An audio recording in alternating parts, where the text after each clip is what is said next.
Well, hello, General Hospital Daily Recap fans. Today's daily recap is for Thursday, August the 7th, 2025. Thursday, August the 7th. Interesting day. Interesting day today. We got some folks that lost their ever-loving mind, and let's jump right to that. Drew. Drew feels he's up in the league with Jen's Sidwell, that he can make demands. He tells Jens, he sits down and Sidwell's like, listen, I have an appointment coming up. I don't have time. He goes, sits down. He says, we'll make time. I might be making that up. He sits down. He goes, you gonna talk to me anyway. I want everything. No, he goes, if this is about me giving further funding to Measure C, nope, I'm out, right? And he goes, it's not about your money.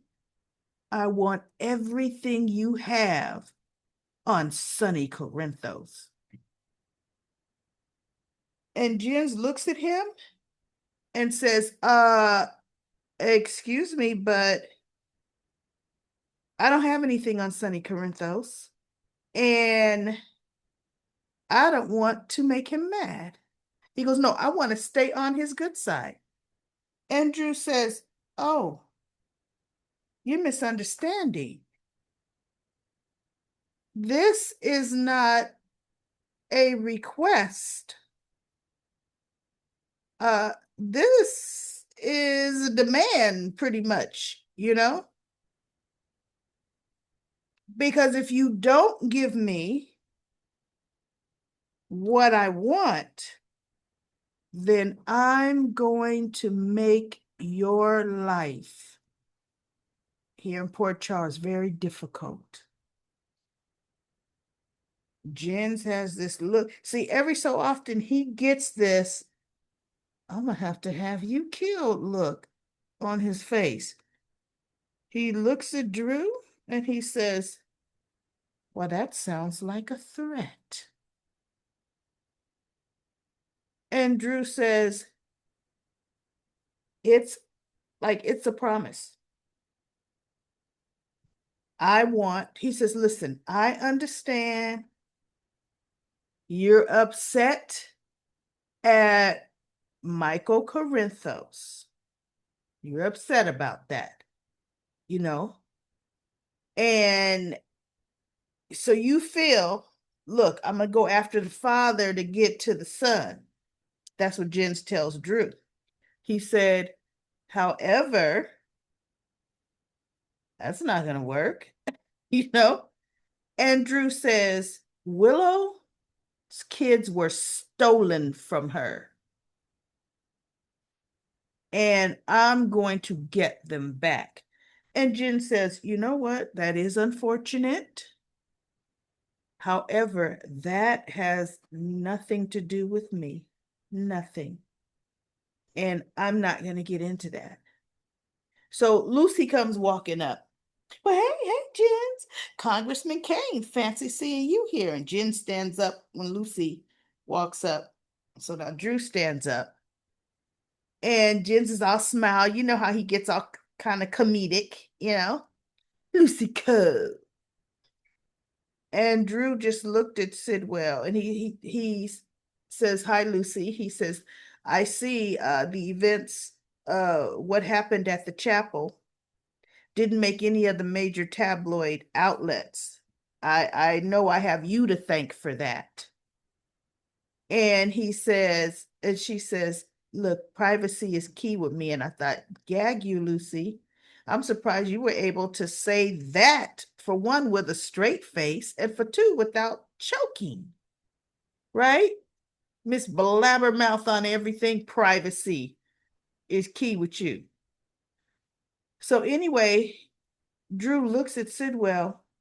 He said, remember what we talked about. Lucy kind of looks at Drew and he looks at Sidwell, and Sidwell's like, who knows what he's talking about? Yeah. Yeah, as he's thinking, I'm gonna have to have you killed. I don't know what Drew was thinking. See, it's obvious Drew hasn't done any homework on Jen Sidwell. None.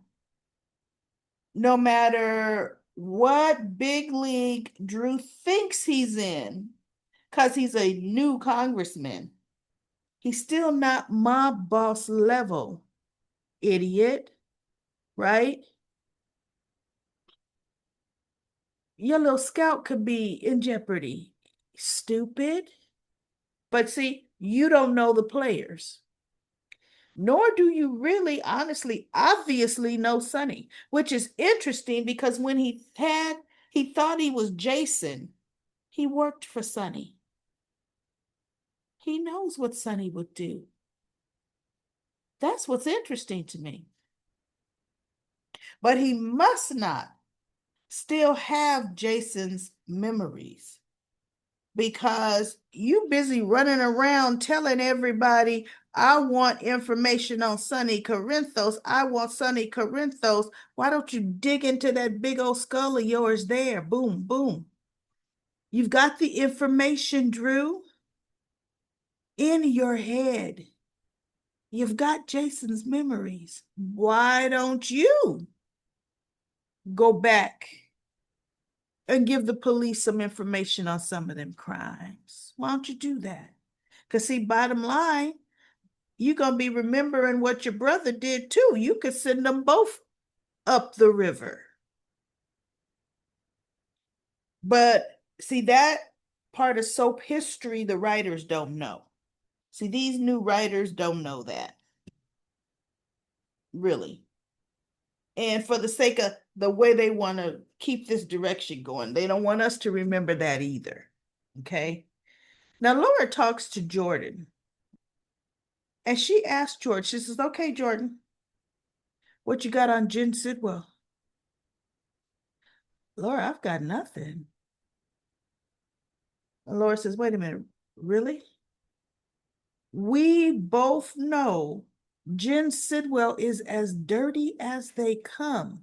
And all of these months you've been working with him, you found out nothing? Nothing on his illegal smuggling? Nothing on any of his illegal businesses? She goes, no. Mm-mm. She says, how could that be? Well, see, for one, Jens was unable to get his hands on the peers as fast as he wanted. See, couldn't do that, right? So that's kind of stalled a lot of his activities. Okay. So Jordan says, yeah, he doesn't let me into that circle, that type of level of knowledge. She goes, I kind of think he's trying to make sure he keeps me front facing. So all I know is the, legitimate stuff. So then Laura says, okay, Jordan, do you feel he's working with someone? And so she goes, yeah. And she's like, who? She goes, oh, his son Marco. She says, oh, they work very closely together. Marco also handles Sidwell's illegal stuff too. She says, and they are behind closed doors, and I'm not privy pretty much to any of their conversations. So Laura says, okay. She says, well, you know what, Jordan? I think, though, the longer this goes on, the more jeopardy you're going to be putting yourself in. I didn't think this was going to take this long for you to be able to get some information. And my arm as the mayor is not going to be able to protect you. You're no longer in law enforcement, so that's not a safety net for you either. So, Jordan, I really kind of hope you would just kind of pull out of this. And she's like, well, look, Sidwell's paying me 3 times what I have made. And Jordan's liking it, right? And she says, and bottom line, I'm not seeing any illegal stuff. And I'm thinking, oh, Lord, Jordan. Okay. She said, we're going to frame you, and you're not going to see that coming at all. Okay. Then we have Drew leaves Sidwell, and he calls Martin to meet him at the Metro Court, right? And he tells Martin, he's mad, because he didn't get what he wanted from Sidwell like that. So he tells Martin, okay, look, I want to know what's going on, what's going on with Willow's case. And Martin says, well, here's the thing. I'm not Willow's attorney. Rick Lansing is Willow's attorney, paid for by Nina. Oh, no, nope. That won't do, Nina. Willow does not want anything to do with Nina. How would he know? Willow would not want Nina paying for anything. No, you're going to take the case and I'm going to pay you. Now, Willow, I was going to say, who do you think she's madder at? I honestly believe she's madder at Drew, right? Nina, close second, right? So, what makes you think, Drew, she would want Martin and you're paying Martin? On top of the fact, Martin works way too closely with Drew. See, there would be no way you could even pretend you've distanced yourself from Drew if you're using Martin. So he says, all right, now, Martin, what do we need to do to get Willow her kids back? And Martin says, that's the thing, Drew. There's nothing that can be done right now. And Drew's like, no, oh no, no, there's always something. He's like, okay, then dig up dirt on Michael. Go after Michael. Martin says, that's not going to work, Drew. Michael is squeaky clean. And in the Michael has the court's sympathy. While he was away healing from life-threatening burns, Willow was moving his kids in with his uncle and having an affair with his uncle. And Drew was like, don't throw that in my face. Martin says, no, going after Michael is absolutely not, that's out of the question. He goes, then go after Sonny. Find me something on Sonny Corinthos. There has to be something. How would going after Sonny hurt Michael's custody case? Come on now. Because if Rick could have used Sonny in the divorce and custody case, he would have. Sonny Corinthos' name was not even brought up. And Martin says, look, what needs to happen, Drew, because when he said go after Michael, Martin said, no, not like I ain't doing that. Because for one, it won't work. So then he says, what Willow needs to do, Willow needs to establish herself, Drew. Willow needs to get her own place, show that she can take care of her children, okay, and not have another public outburst.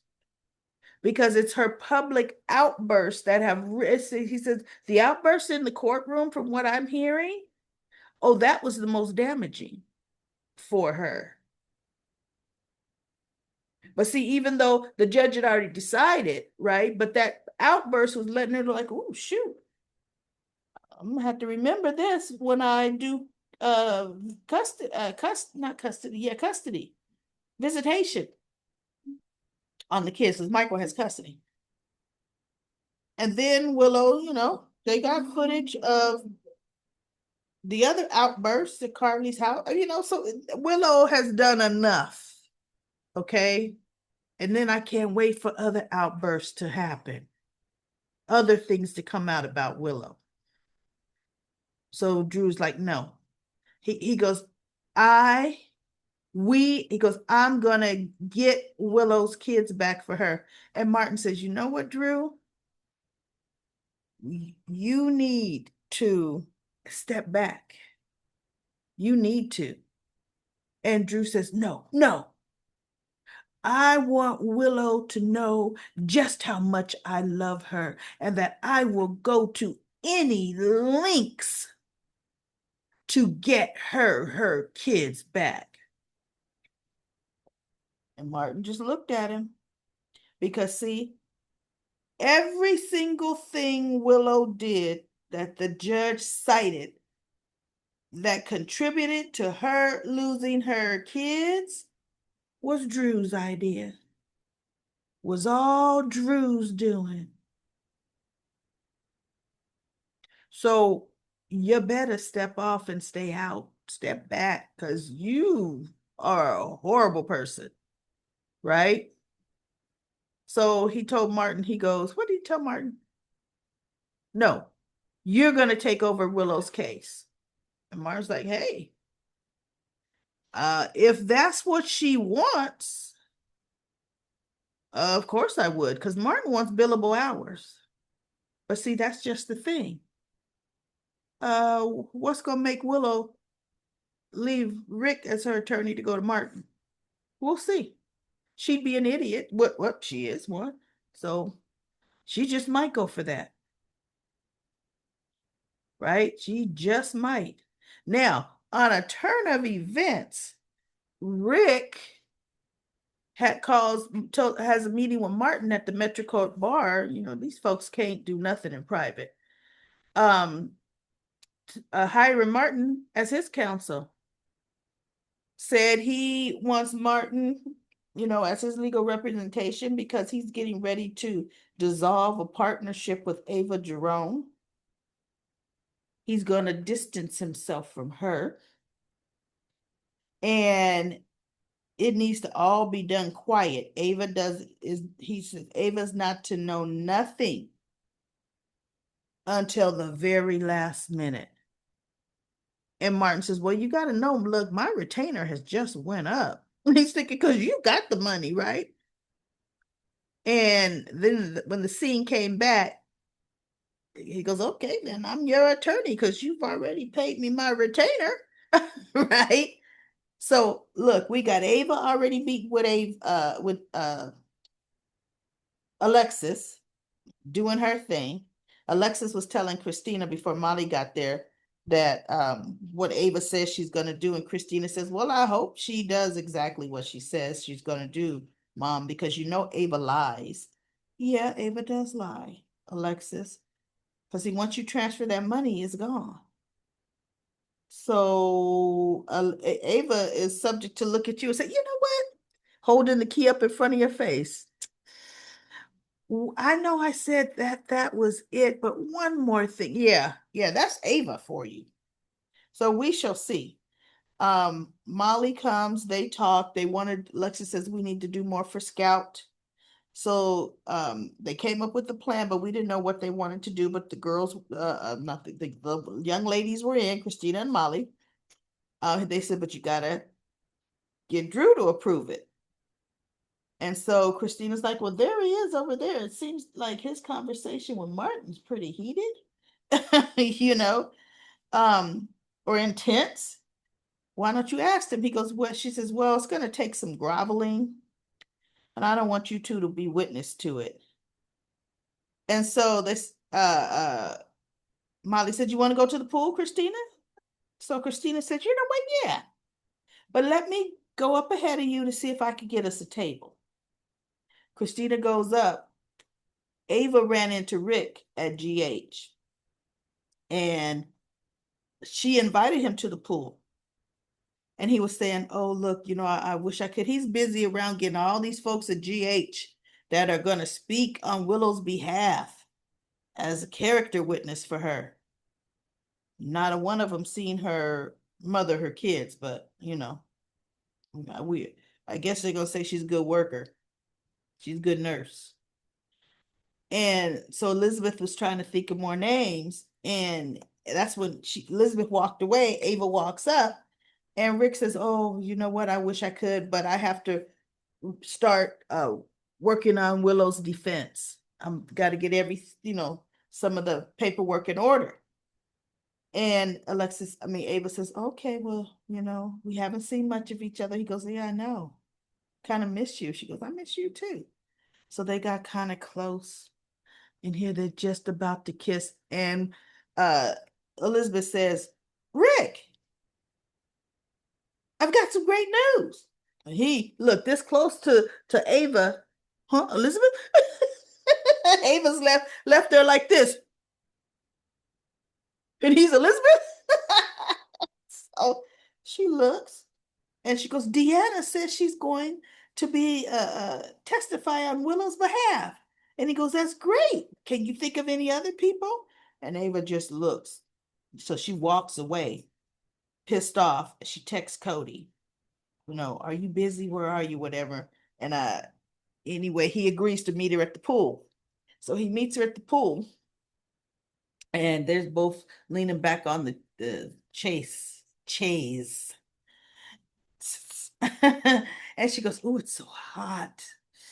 Hot out here. Of course it's hot. You land directly in the sun and you probably didn't put any sunscreen on because I didn't see that.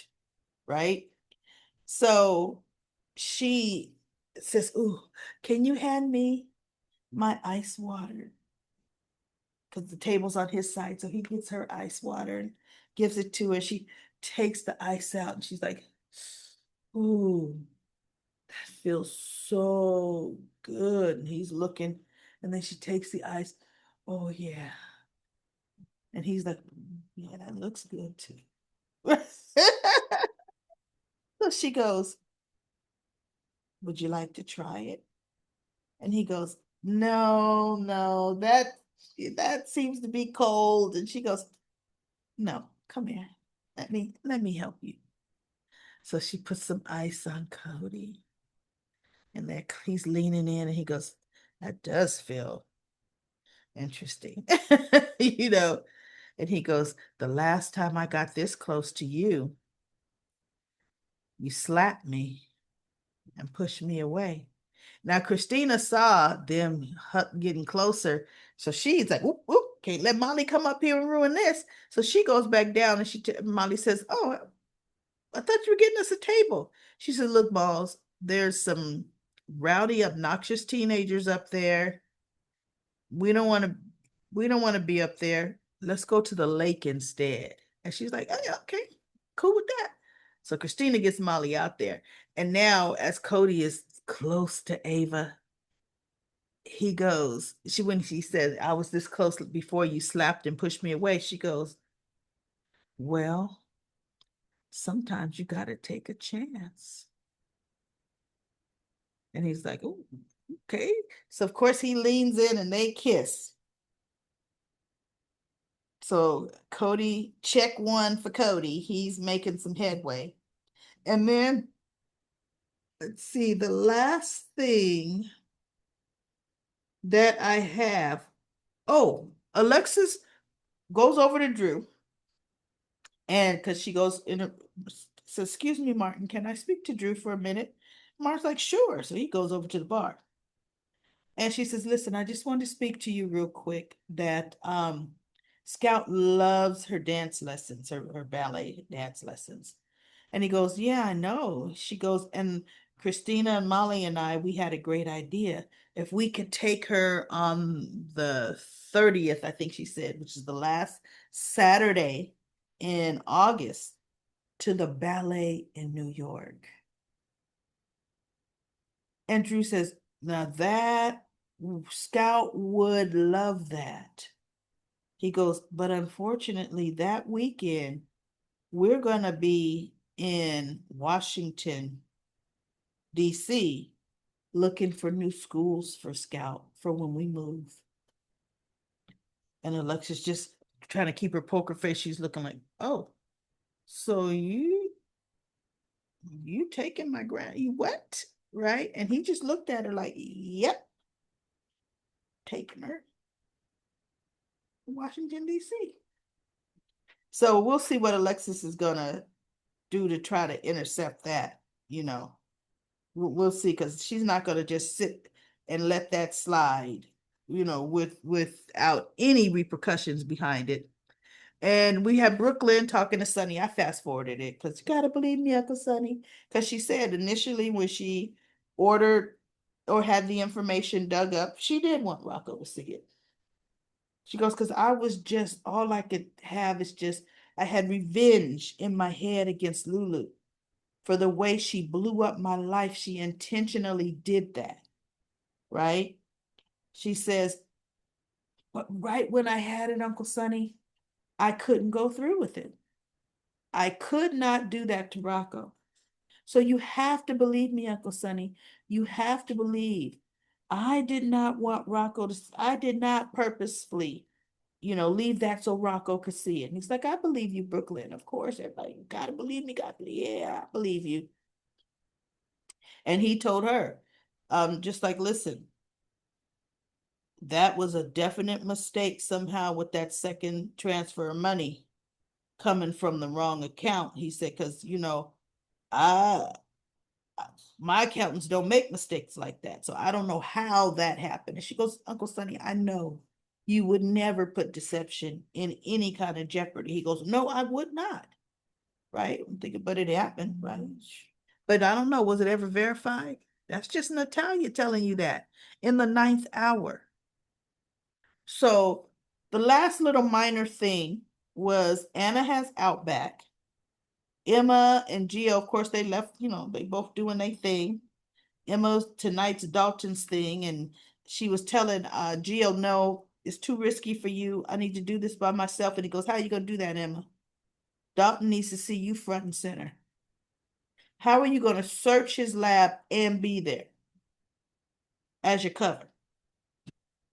He goes, this is a two-person job, period. Well, I don't know, Gio. And then Anna comes up with the dog on the leash saying, okay, this has got to stop. This here. And they're looking like, Emma's like, what? She goes, I have a job, Emma. And this dog is not my job. So here, oh, I'm sorry, Grandma. It's Professor Dalton's lecture tonight. I have to be there to help. I can't watch Outback. Oh, what? You brought Outback home telling me you were going to take care of the dog. And I didn't say that, but she should have. So then she points the leash towards Gio, and Gio said, I'm working. Like, let's say lifeguard, right? And after work, I'm going to the lecture to support Emma. And Anna says, oh. She goes, Grandma, you're just going to have to take him with you. She goes, I'm going to my office. I can't take a dog with me. She goes, you're the highest person in that building, the highest ranking person in that building. Who's going to tell you no? So Anna goes, okay, fine. You know what? Just this time. And I'm like, there's no way I would have given in. No way whatsoever. We got to find a great adoption spot for him because, see, it's obvious you and Gio are too busy. So, so she goes to see Laura. Laura calls her in to talk to her. And Laura was saying, okay, so where are we with the whole Christine? So she walks in with the dog and she goes, I'm sorry, Laura. She sits down. She goes, I had to bring him with me because, you know, That's a long story. So she goes, oh, he's so cute. Don't worry about it. And so she goes, where are we with the Charlie's fire? The arson for Charlie situation. Well, allegedly supposed to have been Selena Wu's men. And so Laura says, yeah, but we both know. And Anna said, yeah, Jen Sidwell hired him to do it. Can't prove it. And so she goes, and then where are we with the kidnapping of Marco Rios? She goes, well, just like the Jen Sidwell thing. We know Sonny had him kidnapped, but there's no proof that Sonny had him kidnapped, especially since the witness that was kidnapped refuses to say he was. So Laura says, so then there's just nothing we could do. She goes, nope. So then we get I wanted to say Mavis, the one with the dog, but that ain't her, because for one, she's shorter, and for two, she has a dog, so she couldn't be in the building. But I think she said Mabel, whatever her name was. She came barging into Laura's office saying, I need to speak to you, Mayor Collins. And she goes, oh, but I see you're consorting with yet another criminal. And Laura looked at her, she goes, Chief Devane is not a criminal. She goes, oh, she breaks the law. She's breaking the Homeowners Association laws. And Laura says, what? She has a dog, and our building is a no pets building. I've paid a lot of money for my apartment, and I pay a lot to keep it maintained. And I'm thinking, so does the Homeowners Association, the common areas. So I have the right to enjoy my property, and she does, within the guidelines of the Homeowners Association rules. And so Laura says, and I don't have a dog. As Outback is right there. Actually, she put Outback on the side of the couch, right? And put him on the side of the couch there. She goes, I don't have a dog. So Laura says, do you have any proof that Commissioner Devane has a dog? So, so the chick says, matter of fact, I do. She pulls out her phone, pushes play, and all you hear is Outback barking, barking, barking. Outback hears himself, herself. I don't know if that's a girl or boy. I think it's a girl. Outback hears herself barking, and guess what she does? Like, who's that? She's barking back at the dog barking on the phone. So Anna's like, and Laura kind of chuckles. And she goes, you better do something about this, Madam Mayor. You know. And in my mind, I'm thinking, since when does the mayor of a city get involved in homeowner association matters? What mayor would? Because I'm surprised Laura didn't say then at your next homeowners association meeting, why don't you take it up with the board? Right? You gonna bring this for a mayor to make a decision on that? Oh, please, I am way too busy. You better kick rocks, get on out of here. Right? So Anna says, can you believe her? And as Anna's trying to talk, little Outback is trying to bark some more. And Anna says, would you, and I love her accent, would you just stop? To me, that was probably a little improv because, for one, the dog didn't know it was time. Okay, it's your cue. It's your lines, bark, right? He started barking when he heard another dog bark because they will do that, right? But she goes, would you stop? And she looks back at Laura. And Laura looks at her. She goes, look, I just can't believe she's making all this fuss over a little dog. And Laura says, Anna, she is making a fuss over your dog. and she will show up every place I show up and voice this. I can't afford it, and neither can you. I'm sorry, Anna. You're going to have to find a home for Outback, a good home for Outback. And as Laura said that, I thought, well, wait, why? Why would you, if Anna, it's obvious she's attached to the dog, but I would find a good home because my grown granddaughter that brought him home said she would take care of the dog, is not. She's shirking her whole responsibility for the dog. They don't even walk the dog. Dog has to come out with a leash saying, please walk me, right? So I would say we got to put him up for adoption. But Anna has money. Anna may not be wealthy, Anna may not be rich, but Anna got an insurance settlement from her house burning down. Buy a small place that you could keep the dog. That's all you got to do. It's not like you can't afford it. Now, oh, this is one tidbit. The reason Ava came to GH, she was looking for Lucas, but Lucas was with a patient. She'd asked Elizabeth, have you seen my nephew Lucas? And she goes, he's with a patient.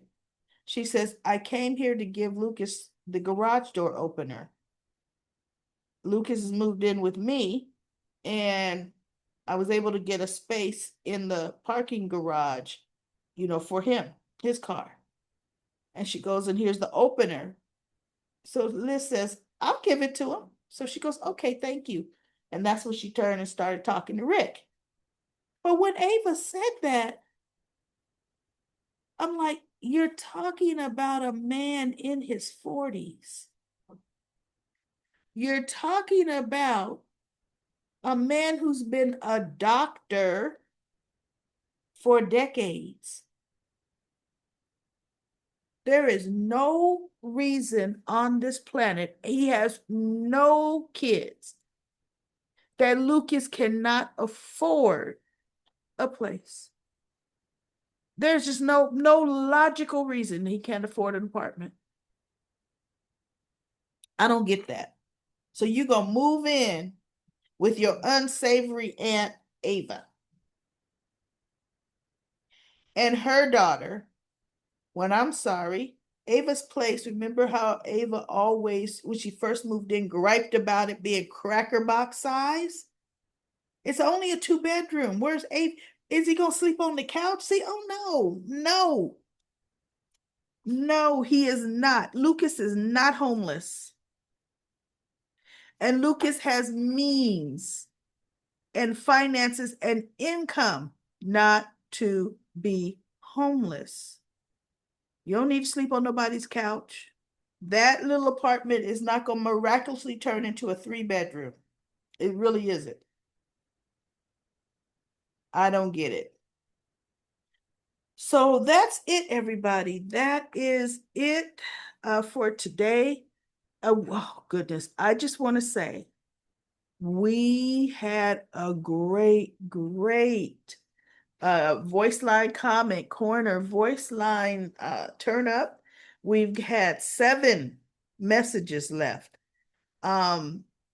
And I do think I'll say it after the voicemails, because this time I wrote down, the names of the different callers and where they calling from, just because sometimes you can't really hear when they say their name, what their name is and where they're calling from. So I am so excited. Let's get this party started with the comment corner voice line. This is exactly what I envisioned the comment corner voice line to be. Okay. I think I'm gonna mute my mic just in case, the doggone ice cream truck. you know,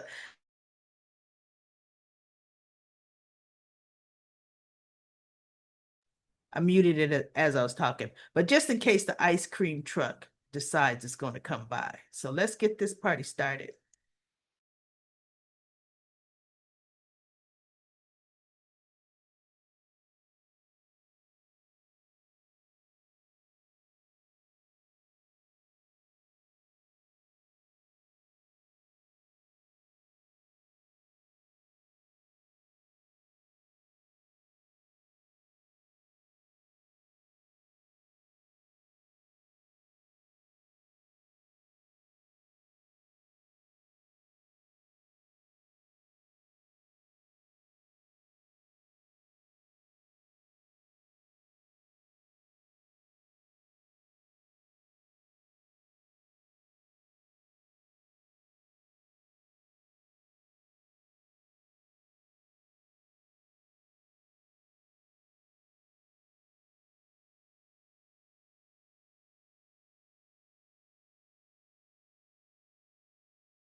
that last comment, it was for BTG. I don't know how I stuck that there. So now I'm gonna have to, when I do my BTC daily recap, I'm gonna have to make sure I play this comment and then the other one as well. But I did want to say to Mimi, uh, great question, Mimi.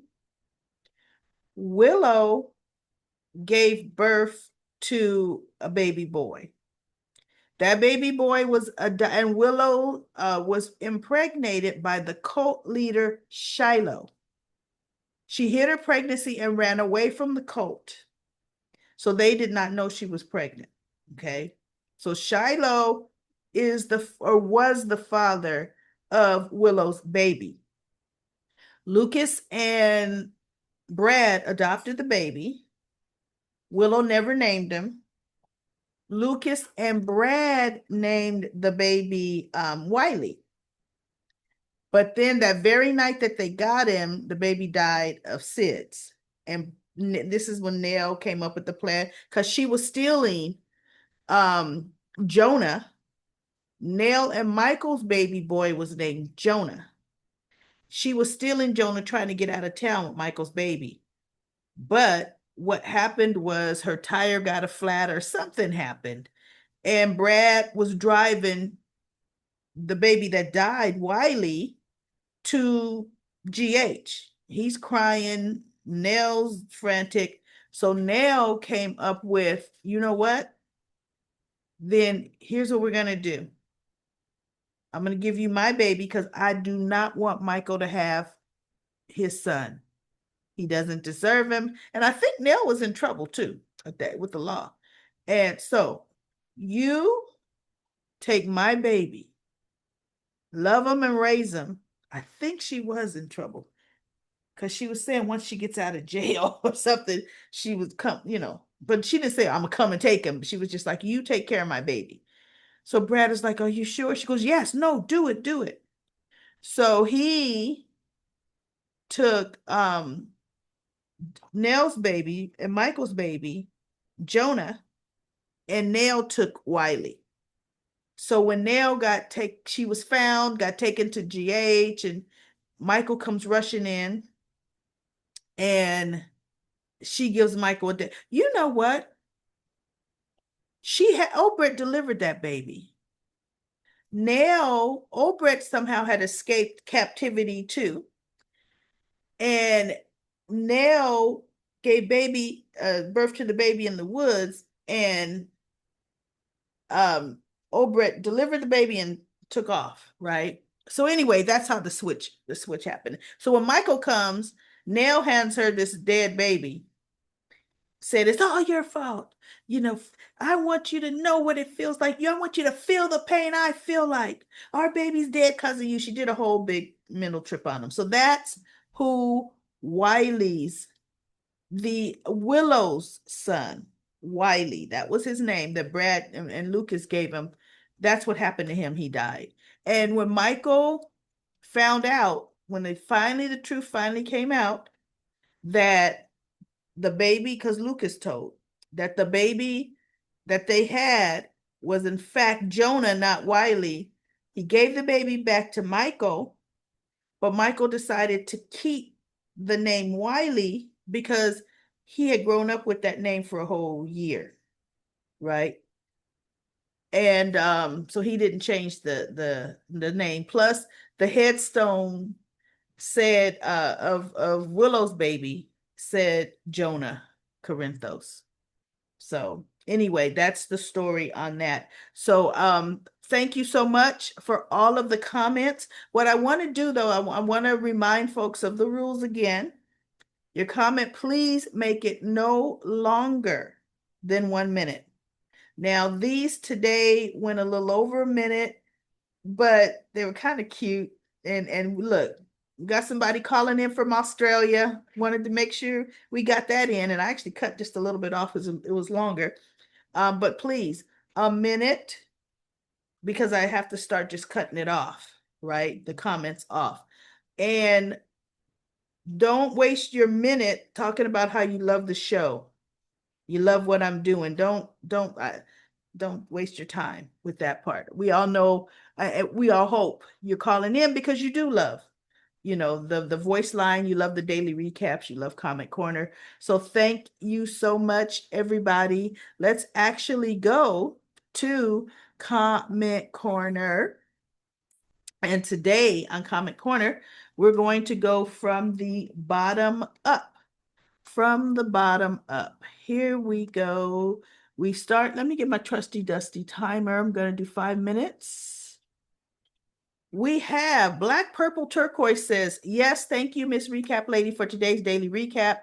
Thumbnail, get out of line was so true. Gets out of line. He needs to get he needs to get out of the kiss Willow's behind line. I don't quite understand that statement. And stop picking fights with Michael over their children and their welfare and and safeties, like he's some kind of expert on the matter, or that it directly affects him somehow, which it does not. And go back to home to his wife, Brooklyn. And he even had the nerve to say, I know it's none of my business. And I don't know all the facts. And it's like, exactly, sir. So stop your belly aching, right? That's the majority. That's what the majority of us are trying to get through to your head. Jesus. She was trying to pull the same stomach turning tricks at the hospital too with Isaiah after Chase left. I know, that's Willow. And of course, he fell for it too. But thankfully, Carly didn't buy that act at all. No, she didn't. And then Black Purple Turquoise has another great paragraph of comments. Everybody make sure you check out those comments. Oki says, yes, all this, I mean, to all her comments. Thank you for saying what needed to be said. Kathleen says, Willow most likely learned the gaslighting from Drew. I can't stand her and Lulu. And Oki said to Kathleen, Willow's bloodline is is disgraceful. Davette says, it made me laugh and smile and scratch my head. Um, will they get closer, or is this all a game? Who is they? Are we talking about Cody and Ava? And then P. Merle said to Kathleen, Mr. and Mrs. Manipulate. The vet says Lulu and Lucas are becoming more annoying. And don't get me started with how Lulu wants to portray everything, eh, portray everything as somebody else's fault. Yep. Yes, yet what Britt did was wrong, or yes, what Britt did was wrong. But who would have known if they could have carried a child, because they couldn't really conceive. No, Lulu couldn't carry a child. They needed a surrogate, and got to think about all the angles. No, Lulu was making it like Britt deprived her of carrying and feeling her baby. That's why Maxie was the first surrogate. Lulu could not carry a child, her own child. So they were going to have to find a surrogate, period. Yes, Britt was wrong. Oh, Britt too, but it's not like Lulu could have had him. And then Brenda says, Ada Turner, you want to know about everyone special Sunny. I don't, oh, ADA Turner. ADA Turner. Yes, she does. And then we have Oki says Chase needs to become a parent first before doling out advice. Focus on Brooklyn Chase. Brooklyn won't be happy with Chase for pressing her uncle. And then Yvette says, I agree. Let's go on up. Let's see. Okay, I'm going to move past because I already read your comments. Kathleen says, ADA Turner is secretly crushing on Sunny. Yes, she is. Those dimples are in full effect.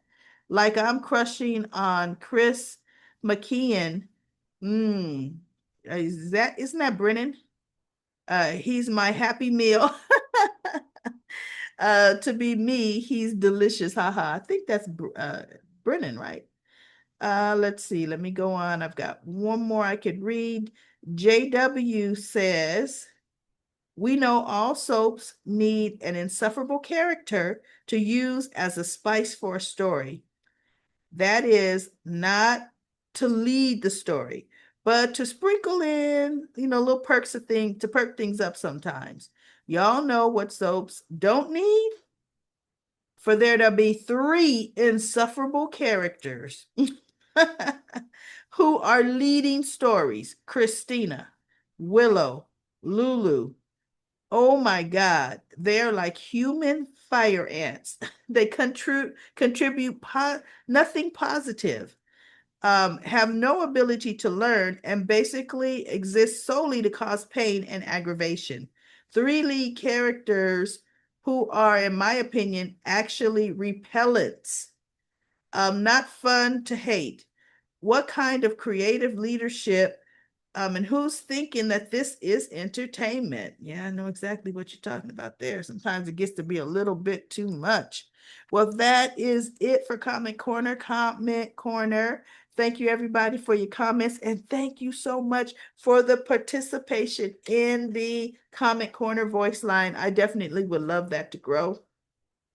Definitely. It's good to kind of hear who's listening, who's watching General Hospital, who has an opinion, so this way you get to hear versus just read somebody's opinion. You get to hear somebody's opinion other than just mine. So I will be back tomorrow with another daily recap of General Hospital.